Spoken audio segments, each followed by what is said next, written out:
Everybody, welcome to Riveter's first webinartworking event of Time Well Spent.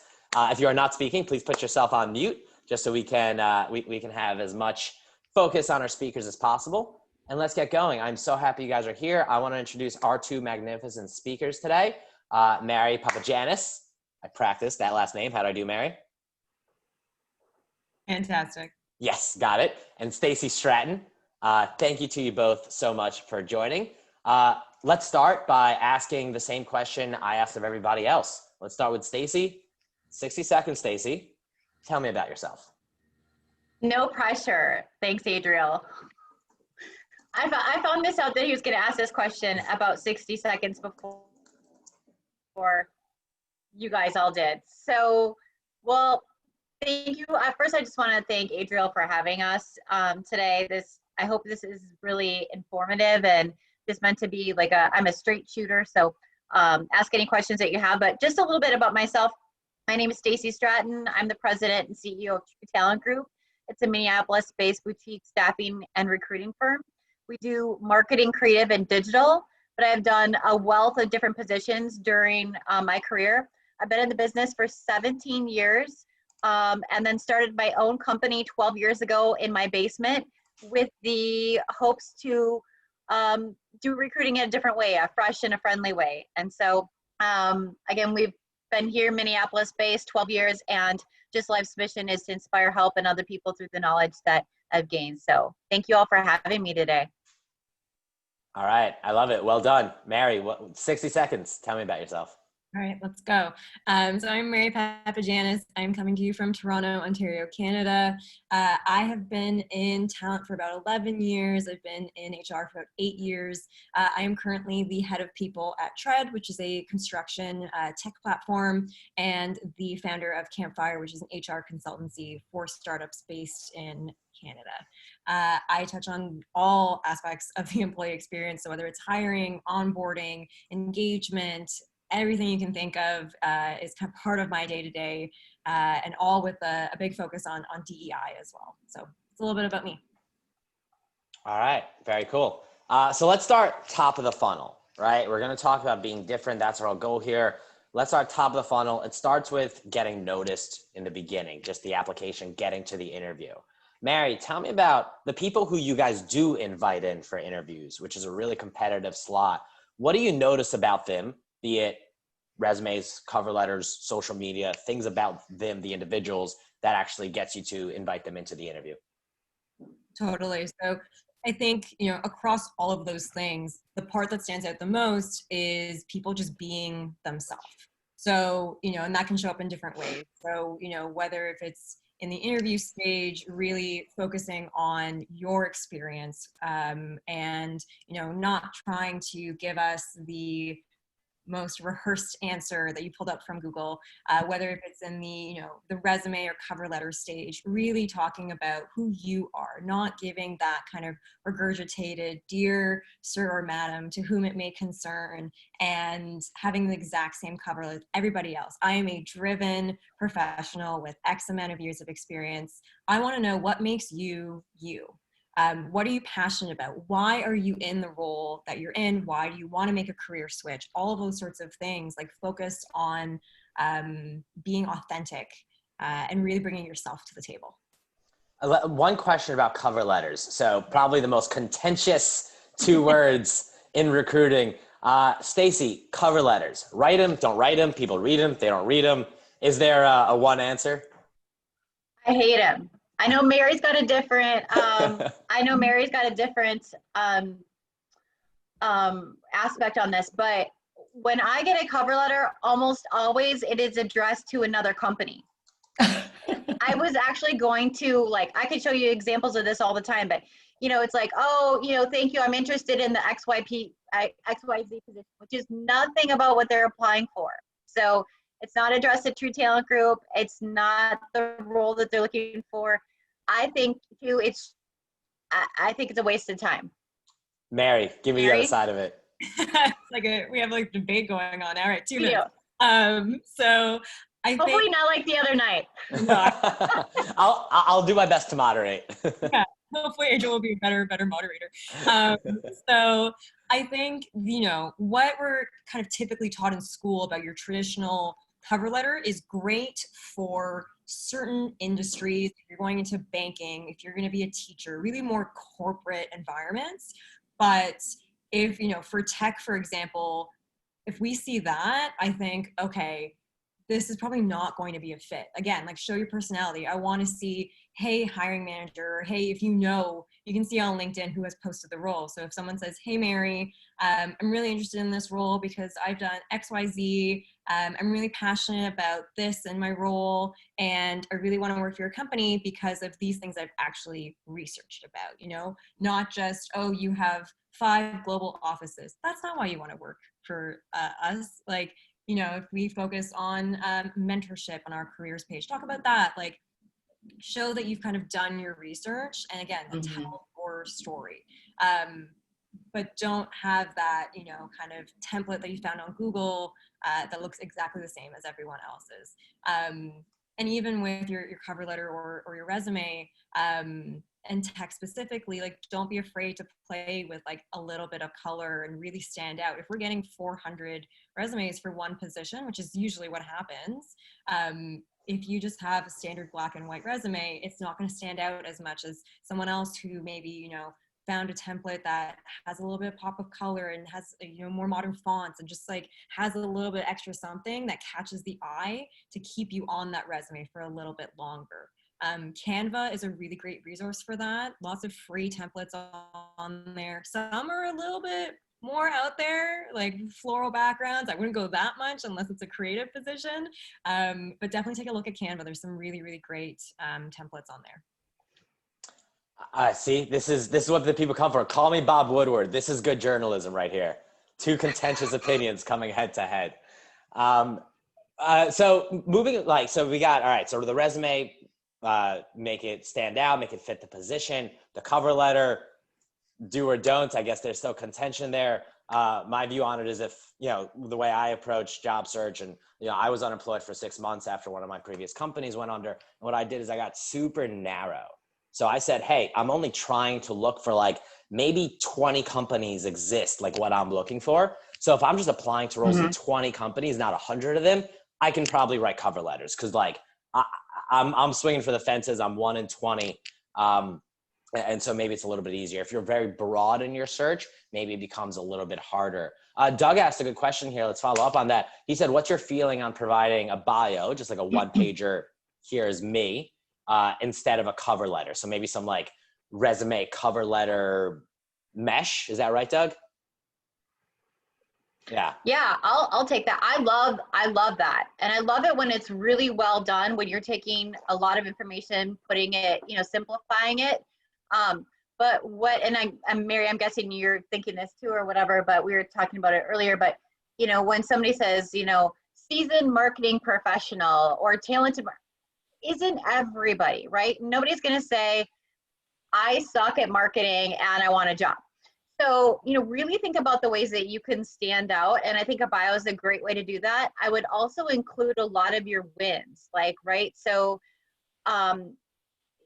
like people can say a lot of, like build strong relationships. Well, really, what did that result in? So I think about really like, what were your 3 small wins for each job? And you don't have to put those all on there, but I mean, on your bio, it's like your industry experience, some small wins, why you want to hire them. And just going back to the resume for a second too, I 1000% agree with Mary. There's so many fonts out there and things like that, but you have to find a way to make yourself stand out and look different. So I think a lot of people are using infographics, which is great. Not so great if you're going through corporate like talent systems. But if you're applying to smaller companies, just to show that you have a little bit of personality, I think is great. So I love the bio. I love, clean, simplified resumes. Really what it is, it's just an opportunity to have somebody say, yeah, I'm going to call them. They're worth a call. Yeah, I agree with that. I think, sorry, Adriel, one thing to add. So I think when people think of cover letter too, it's like, okay, it's a whole document. It doesn't need to be. It can be a few sentences. It can be a paragraph, however much you think you need, but also don't go overboard on it as well. I lost my train of thought, but Adriel, go ahead. I know. Doug, were you raising your hand with a question? I was. So would you guys say that your suggestion would be is maybe stop using the traditional definition of a cover letter and maybe start trying to approach the job strategically by using a bio that speaks to the role we're seeking? Amen. All right. Awesome. Maria asked a follow-up there. I guess this is probably, let's say, towards Stacey. Maria said, what if your wins are intangible? For example, managing a project so smoothly that it was on time and on budget. Basically, you're good at your job. How do you describe, like, how do you share those wins? That might be a little bit more like, I built a lot of team camaraderie, for example. That's probably intangible. I was a very strong culture carrier. How do you explain things like that, the intangibles? Not, yeah, like, I raised sales by 180,000% within 3 months. How do you do the intangibles? Well, I think just Maria on that, you've got it right on that, like on time, on budget, right? So many projects are, you know, over budget, over on timeline, things like that. Just, if you say strong history of managing projects on time, on budget, I think that's beautiful. Feels like it would stand out among the crowd. Yeah, absolutely. I think if you put strong history, like if you say managed it like once, but I think if you say strong history, it's like, I think you want to say that like consistently you are doing this. You are consistently doing a great job. I want to ask about quirks. So on my resume, it says in my like extracurricular section, it says I've done stand-up comedy in in like 3 cities, and I have a 63% joke to laughter conversion ratio.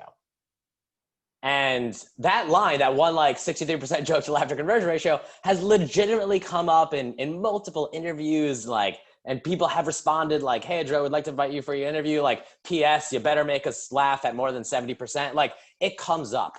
How do you think about describing quirks? Personally, I think those other things that like start conversations or make you interesting, you know, how does Frank talk about being a guitar player when he's applying for a job as I don't know, a salesperson? How does somebody talk about the quirks about themselves, and where are the right places to do that? Let's start with Mary. Sure. So I think, again, like that's a great way to show your personality and stand out, both things we've already kind of touched on. I've seen folks have, you know, all sorts of different things. I love the stand-up comedy piece because it means you can think on your feet. You're good in, you know, kind of stressful situations. It lends to other things, especially if you're working at a tech startup. It's kind of nice to see that. But the key is kind of keep it safe for work. Like, don't get too quirky, don't get too weird. Sometimes even on job applications, I've had like a question say, tell us something unique about yourself. And part of it is like, I want people to showcase their personality. Part of it is I want to see, are people going to be able to write something? Are there going to be spelling errors? Because, you know, you can have someone else create your cover letter, your resume for you, but on the spot, what are you going to write? And I've also had a lot of times people just Google that question and paste in an answer, which that's an auto reject. Like, don't do that. So be true to yourself. Again, like, be authentic, have something that is a conversation starter in there, and where you put it. I think a good place is at the bottom of a resume or on the sidebar, depending on the format of it. Or again, in that like cover letter. And I say cover letter because not that traditional format that we're kind of used to. Stacey, let me ask you a follow-on to that. Is how should somebody talk about these different interests, these passions, music playing, taking strange classes, learning to knit, doing stand-up comedy, whatever? How should they talk about that on places like LinkedIn? Should that be a part of their conversation, of their public-facing persona, of their sort of journey in the career transition? Is, hey, you know, since I lost my job, I've actually learned to shoot a perfect 3-pointer, and every morning I walk out there and I practice my shot. Should these like quirky things be part of their public facing persona or not, in your opinion? I think it really depends on what kind of a job you're going for. So I think, again, going back to like, what level of position are you looking for? Or, you know, are you looking for a position as a barista at Starbucks? Or are you looking for an SVP position? So I think, you know, I think it's fine to put knitting and, you know, like working out. I love to see marathon runners. I love to see like sports backgrounds. I love to see volunteer work, things like that. Like, they care about people, they're driven, you know, things like that. I loved your joke thing, Adriel. That was amazing. I probably would call you because of that. I don't see that very often. But I also think you have to be careful about if you said like, oh, since being out of work, now I'm an expert, you know, basketball player or something like that. I'd be like, well, what else have you been trying to do? You know, like, so what I like to see is like, well, since people have been out of like school, what classes are you taking? What things are you doing to better yourself? And so I like to see those kind of things, or that you've been out volunteering or doing pro bono work or things like that. Yeah, so that's my, go ahead, Stacey. No, well, I think so. One of the things that we ask in the interview is, what do you like to do for fun? But it's first, like, number one is really like, what's your work life? What are your major accomplishments there? And then, you know, what do you like to do for fun?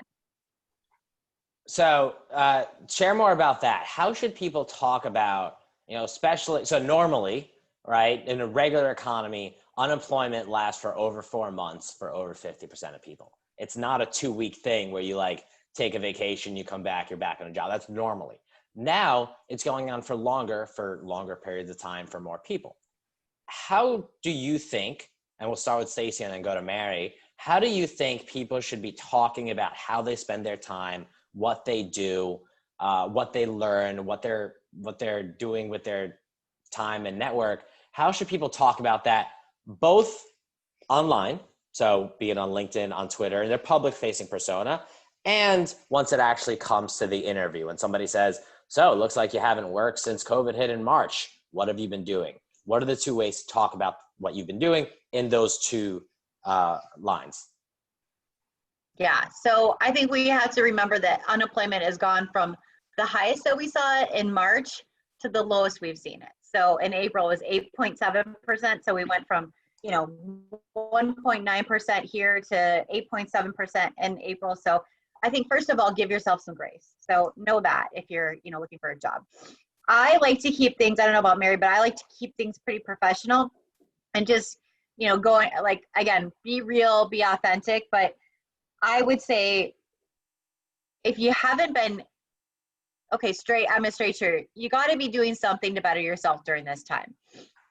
So it's, going back to, like, if your job ended in 2020, then you're like, freelance this, and so I like to, in our industry, we put like freelance marketing consultant, freelance designer, things like that, freelance video, whatever your skill was that you love doing, that you're passionate about doing, or whatever job you're trying to get, you should be doing some freelance, even if it's pro bono, even if it's for a nonprofit or a church or something. You got to keep your skills up. I also think, like, it's good as far as your education to put any certifications or classes that you're taking, like digital marketing, or Google Analytics or anything that you're doing. So I would definitely make sure that you're adding that in, so that when people are asking you, so obviously, it's a tough time with COVID. What have you been doing with your time? You can say, in some way, shape, or form, I've been doing something to better myself. Yeah, Mary, I'm going to give you that same question, but we had a few people join late, so I just want to remind you all, guys, if you did join late, please send me your LinkedIn in the chat or send it to everyone. I'm going to create a Google Sheet with this, with everyone's LinkedIn afterwards, so folks can connect. And also, we're going to get started on the networking half of this in maybe about 10 minutes. So think to yourselves about your answer to the question. Tell me about yourself in 60 seconds, because that's how we're going to go around in a circle, answer that question, get critique from Mary and Stacey so you can prove your answer there. So now that everyone knows that, let's go back to Mary. Same question. How should people talk about how they've been spending their time, both online, LinkedIn, whatever, and in the actual interview? Totally. So, I mean, I completely agree with Stacey on that. Really focus on what you can do to better yourself during that time. But again, give yourself some grace. Like, becoming unemployed can be a really traumatic experience in and of itself. So also give yourself some time to mourn that loss. Don't just rush into doing the job searching and everything, because you might not be emotionally ready for it. So give yourself that space first off. And then in terms of talking about it, yeah, like there's tons of free courses you can be doing, do the freelancing. I think also, you know, if you were unemployed because you had to take care of a sick relative or something like that, or you had an automobile accident, something like that, like I would still include the gap of employment on your resume and just like one line about why you were off. And I've seen resumes do that. And because if you don't explain it, people are just going to assume, and they're going to assume the worst. So you just give that one line of like, you know, was taking care of a sick relative. And if you say now, well, people are going to think, okay, well, how come now you're looking for a job? You might want to say, okay, well, we got a full-time caregiver, and kind of explain that now you have the time to focus on a role full-time, because that is probably going to be a question that comes up. So also think about, you know, how are you going to answer that question when someone asks you, well, what is this gap of employment? Be honest. Again, be true to yourself, but keep it professional, again, as Stacey was saying too. Folks, we got about 5 to 10 minutes left of this portion, so send in your questions and we'll pick on you to ask them.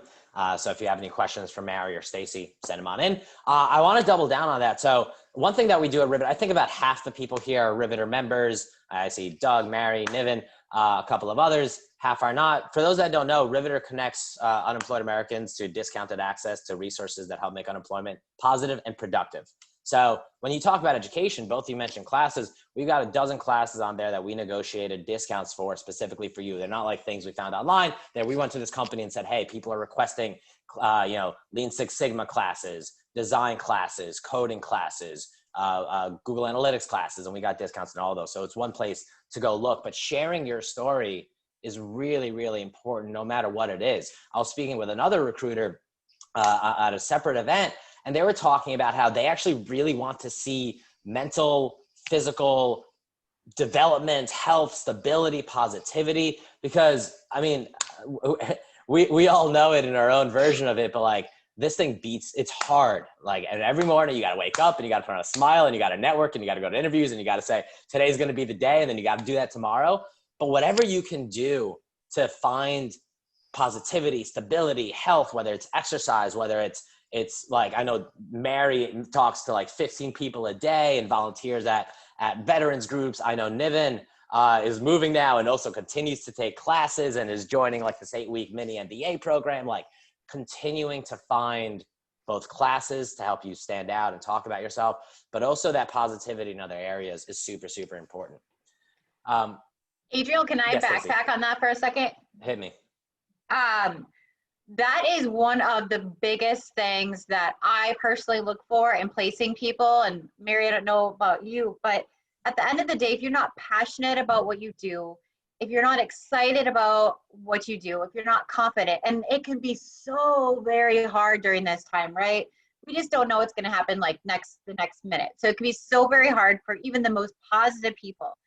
But if you think about what a hiring manager wants, they want somebody that they are confident in, that they know they can get the job done, that's going to come and still be positive, make things happen on time, on deadline, like Maria said.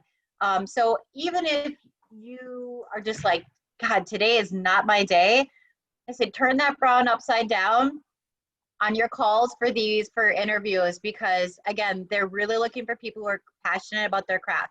The good thing about for employers about this time is that there's a lot of people, but the bad thing is there's a lot of people. So weeding everybody out is tough. So make sure that you're really excited, you're passionate, but again, not too creepy too.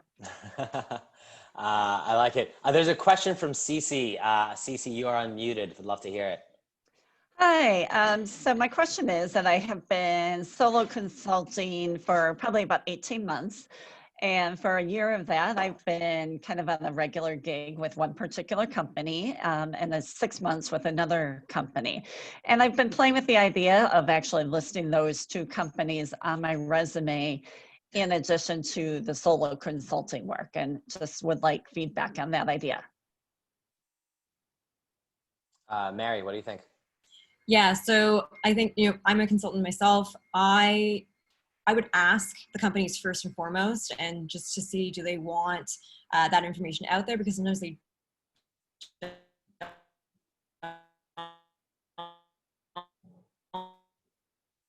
don't, for whatever reason.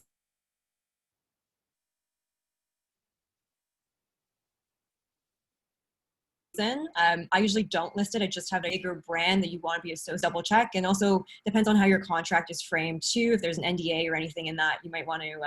I think check the on same. that. I think anything that you can do to show that you've been working, but also, I was interviewing a candidate last night that I just couldn't really figure out their resume. Was like, they've got their own consulting company, but then they're working at this, they're working at like 4 different companies. And I'm like, how are you doing this all together? So again, just make sure that, that you're putting it in a way that's clear and concise and that people can understand. But any work experience, right, especially right now, is valuable. Awesome, thank you. I want to, in one of our last 2 questions here, I want to talk for a minute about career pivots. I know a lot of people are switching industries right now. They're saying, hey, one of our taglines at Riveter is turn turmoil into an opportunity. And a lot of people use that opportunity to do a career switch. Let's start with Mary. Mary, I know you've worked in music, you've worked in retail, now you're in tech with construction.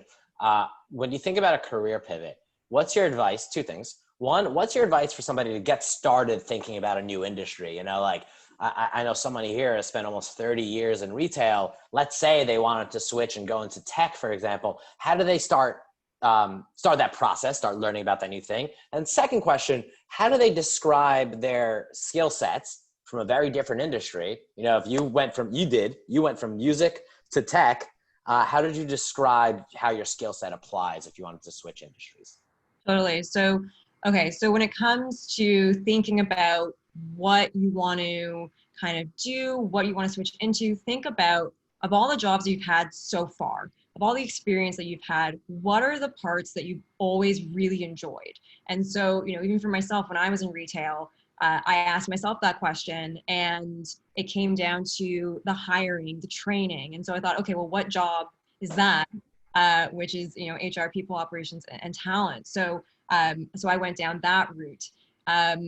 If you're still kind of like unsure, you can also, if you have a few different paths in mind, reach out to folks on LinkedIn that are in those positions.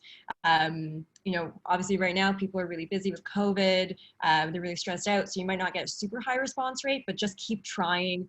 You will eventually get a few folks to take a call with you. People love to talk about themselves. So if you say, hey, I'm looking to break into this type of role or even this type of company, do you mind just hopping on like a 15-minute, virtual coffee and telling me about how you got there? People love to do that. They're like, wow, I get to talk about myself for 15, 30 minutes.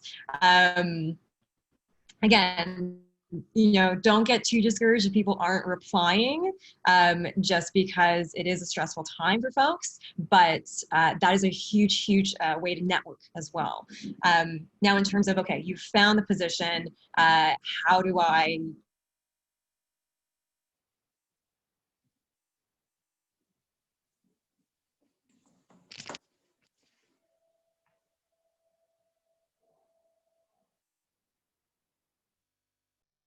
work available, so you can go into a company and say, I know you need this done.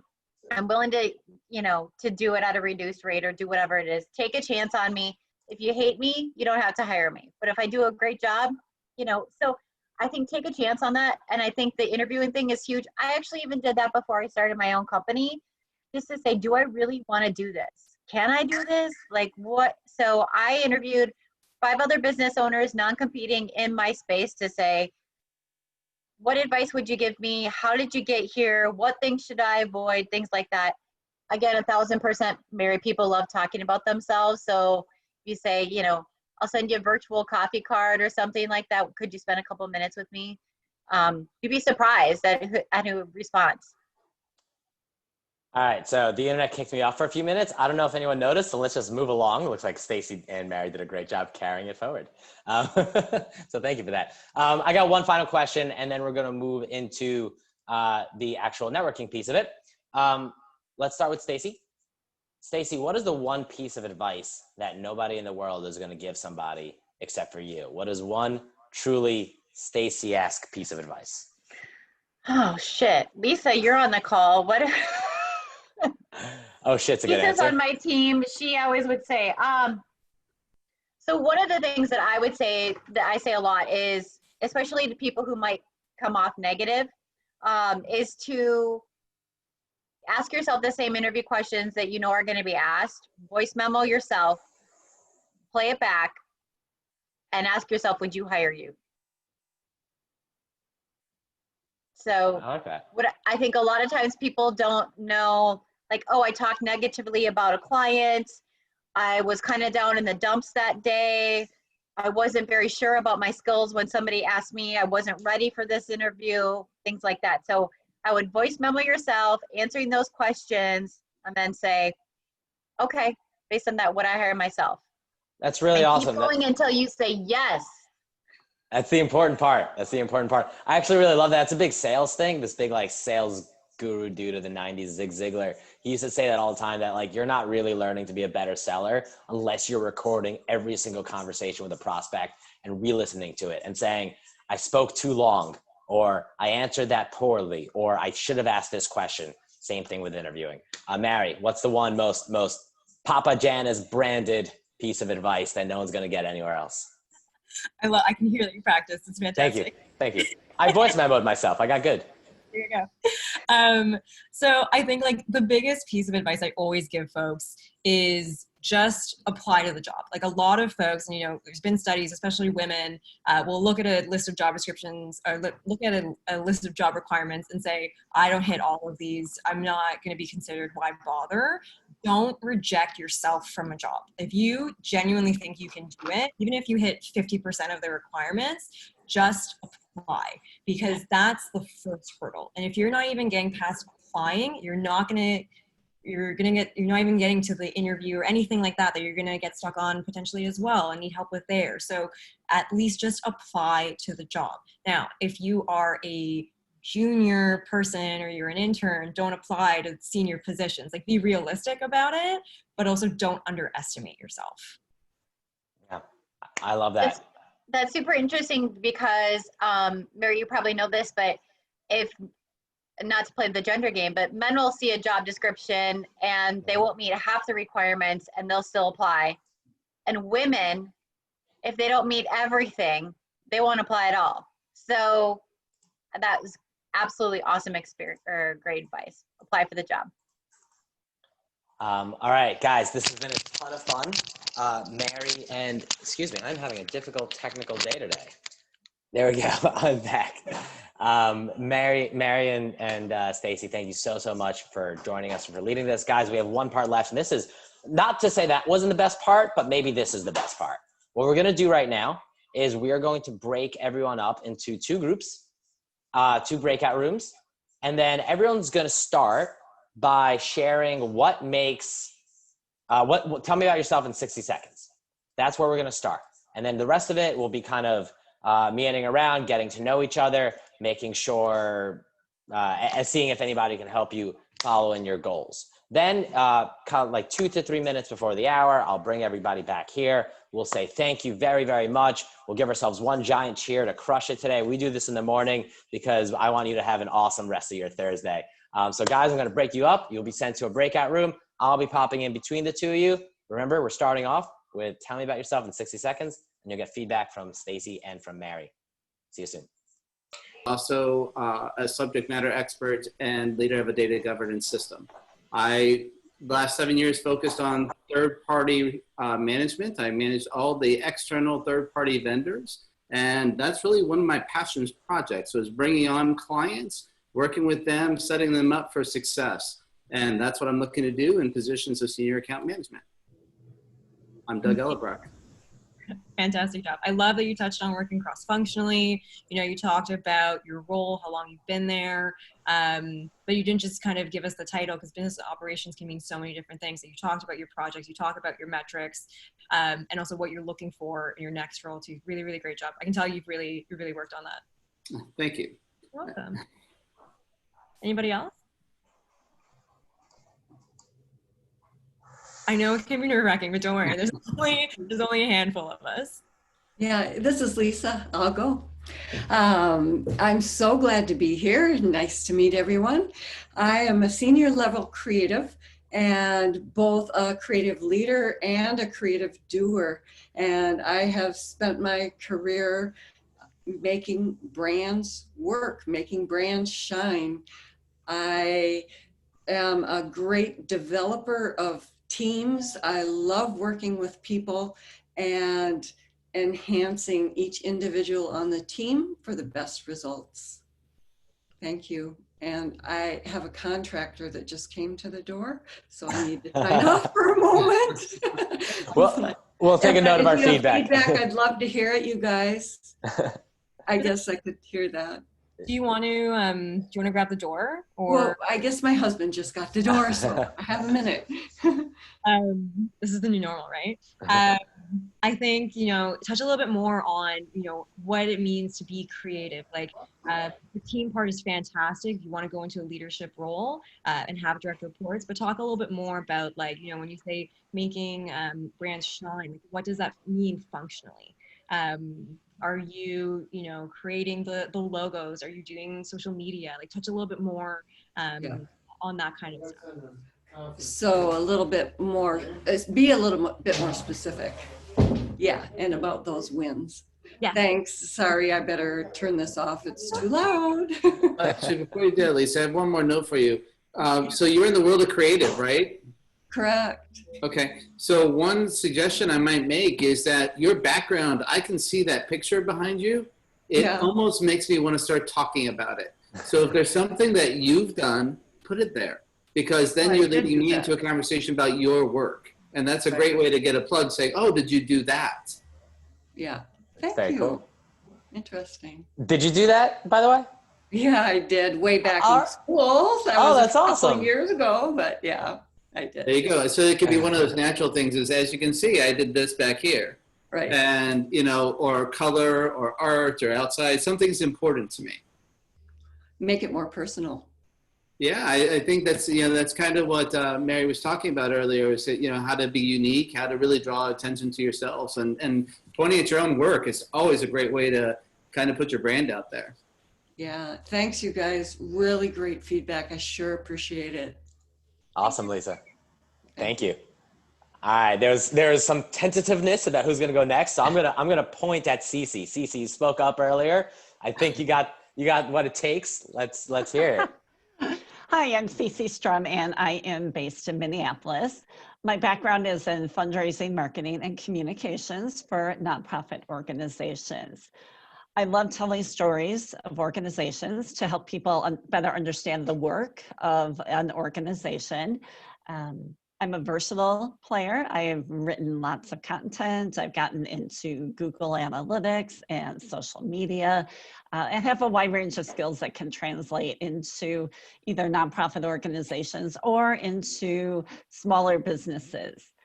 I'm very committed to my community and to working for an organization that is wants to make the world a better place. So besides nonprofits, I'm interested in healthcare, education, women-owned businesses, and other organizations that might have a social cause to their work.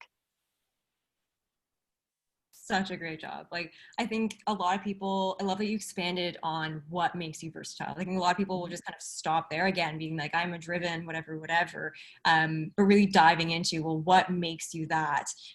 Working across different types of companies, different sizes, all that kind of stuff. I love that you kind of dove deeper into it and touched on it. And again, focused on, you know, what you're passionate about and why you want to kind of like what you want to find in your next role and why it's important to you.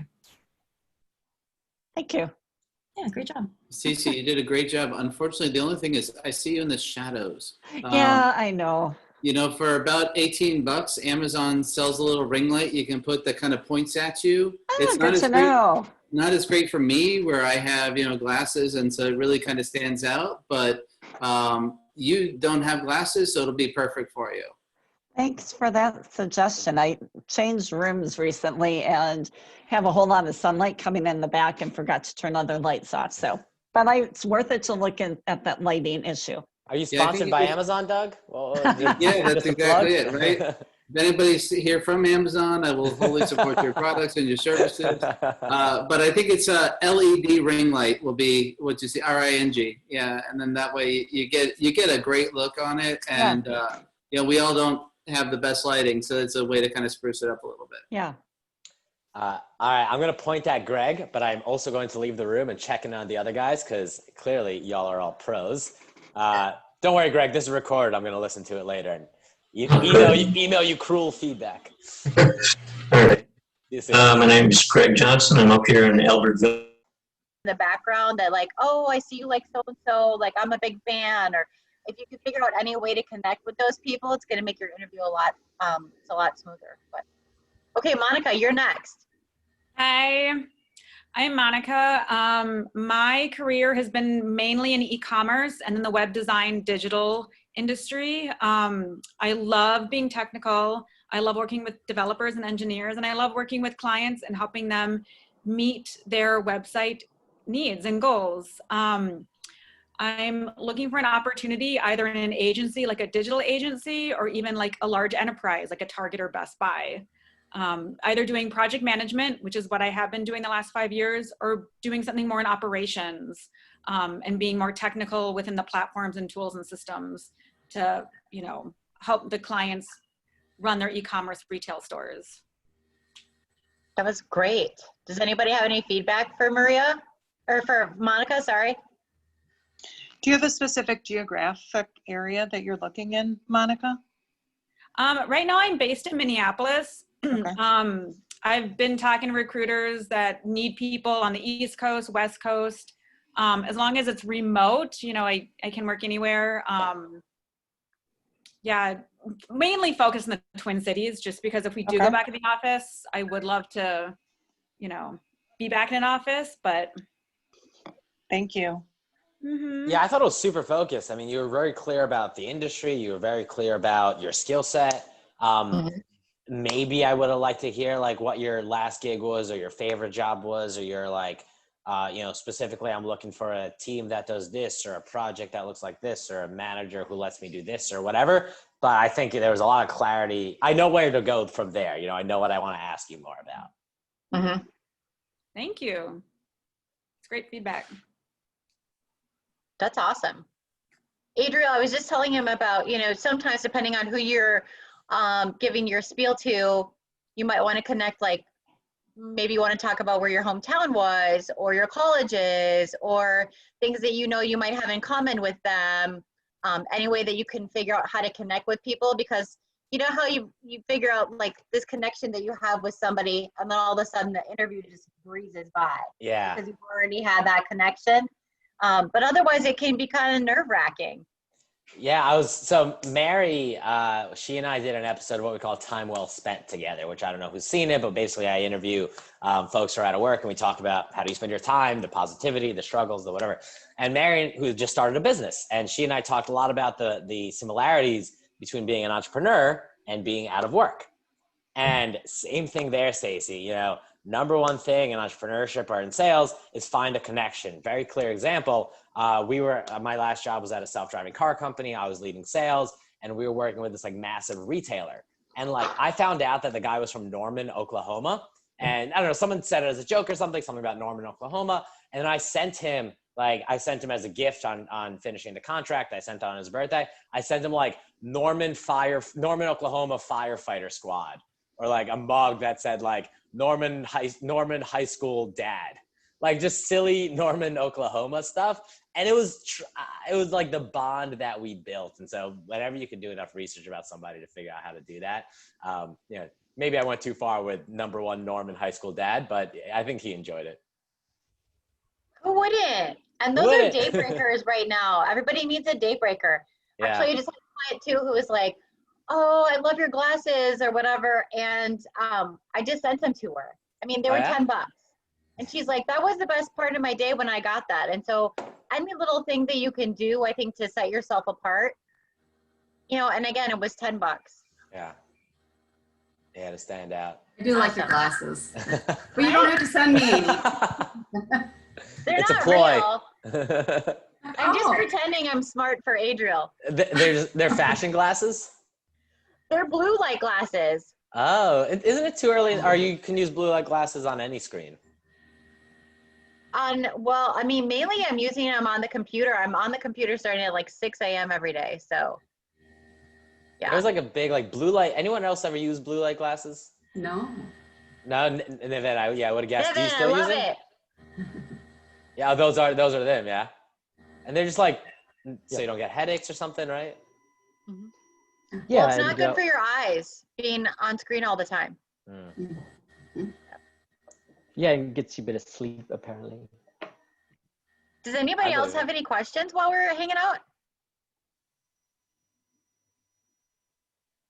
I actually have a question. If no one else does, I would love to hear, like, we only got a few minutes left here, but I would love to hear something that, you know, we talked a lot about self-development. We talked a lot about like using this time to find ways to improve yourself, to get involved in things you might not otherwise do. Maybe I can start with Niven. I still never learned Niven or Niven? Niven. Niven, okay. Cameron the other day said Niven, so I got thrown off. So Niven, I maybe start with you. Like, what's something that you've been doing to improve, to develop, to grow, something you might not have had the time for, the willingness for in another world in your last few months? Yeah, I think you mentioned the business intensive. It's like a mini MBA that goes for 8 weeks, which I signed on through Riveter. And, you know, I was a little bit cautious at first because of time, you know, how you're going to fit it in. But I think that when you're doing something in a group, whatever it is, it could be some people you don't know or people you do know, I think it gives you a lot of accountability. And also I've seen it as an opportunity to learn new things or, you know, consolidate things I already know. And also one thing through the job search is like trying to find projects that you can showcase. So build something like the certifications and past education only goes so far, but I'm trying to like give recruiters or anyone that I'm speaking to like a tangible product or project that I can point to and say, look, these are my skills in action, or these are my skills, these are the results of my skills. So it's showing rather than telling, I think is like a theme. Yeah. That's awesome. Maria, what about you? Anything in particular that you've been working on or just proud of over the last couple months?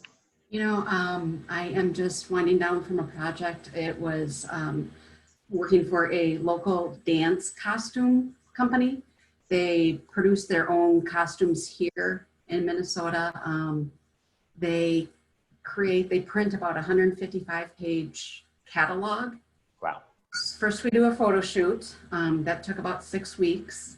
And then we produce a book. And right now we are in the throes of printing. So a lot of press checks, going back and forth. We'll update their website. So I plan to showcase that on LinkedIn and take pictures of the catalog we've put together. And it's a very elegant sort of costume wear. And I've just learned so much more about dancing and that whole world. It's been really interesting to kind of see it in a different way. So that's super cool. I'm curious, have you been telling, so you said you're going to post on LinkedIn, have you been telling like bits and pieces of the how it's a made story on LinkedIn, or are you just kind of waiting for the final result and you share like, hey, here's something I worked on? It's a great idea.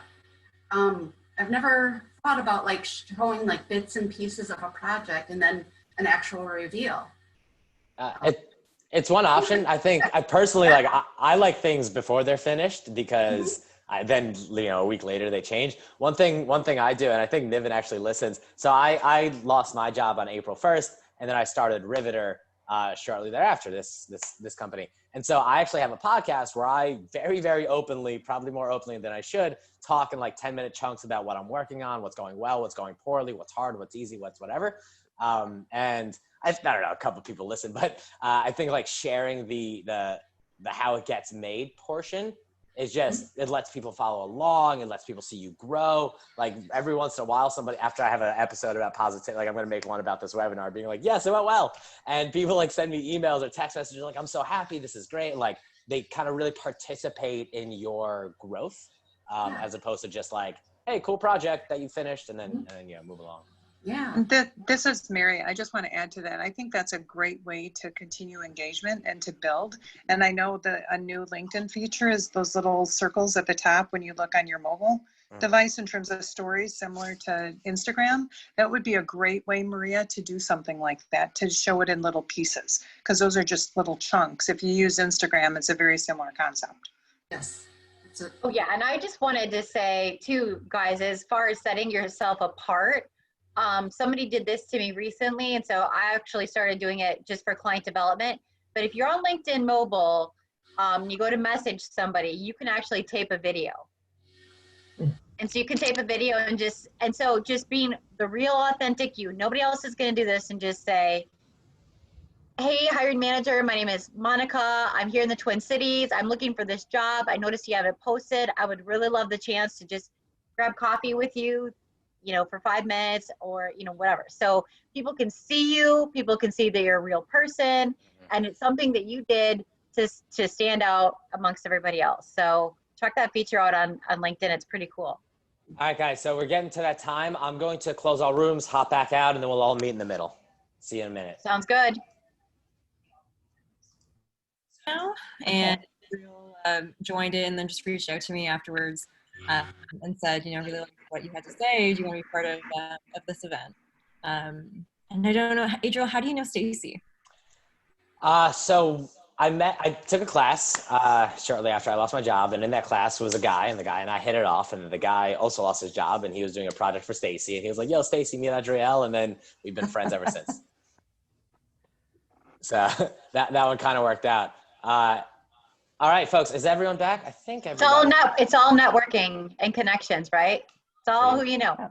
Pretty much always. I think we got 22 seconds until everything closes, but I just wanted to say, guys, thank you so much for coming. You're going to get a couple things from me by email after this. You're going to get a list of everyone's LinkedIn. If you haven't sent me your LinkedIn yet, please send it over to me just so I can add it to the Google Sheet and you guys can all connect.